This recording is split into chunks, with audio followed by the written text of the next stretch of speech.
How can you raise your hand to God, to ask for forgiveness, for mercy, to ask for help in a fight, if all you do is shut out the light?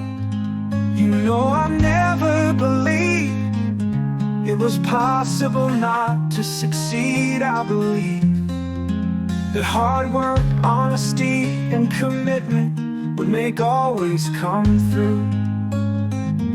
Then I watch 100 bulldozers pull chains across the veldt. I see truck and mighty machines tear down trees centuries old, dig a hole 36 stories deep just to bury and hold things people don't wanna keep. I saw the pile raise up in the sky, a quarter mile high, where seagulls and eagles fly.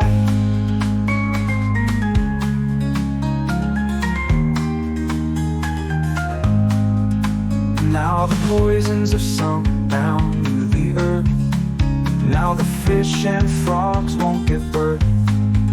The insects and bacteria are flourishing, while birds abandon their natural foods to come pick from half-eaten goods.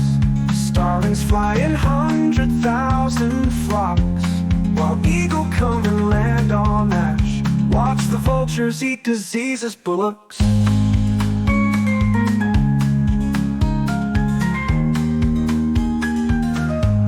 It's all within sight of a playground, alright, a half-mile away from a school.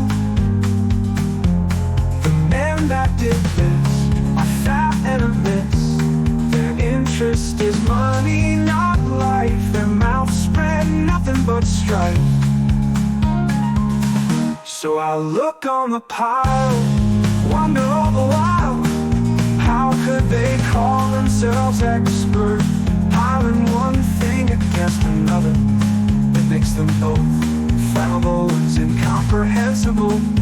You could say it all comes down to luck, who will hunt and who will eat the duck. But as it all becomes clear, this has been planned many a year.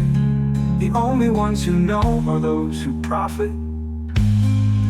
So we gather our friends and families around.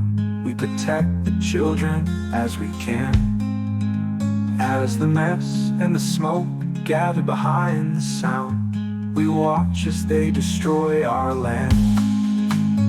We gather our friends and families around. We protect the children as we can, as the mess and the smoke gather behind the sound.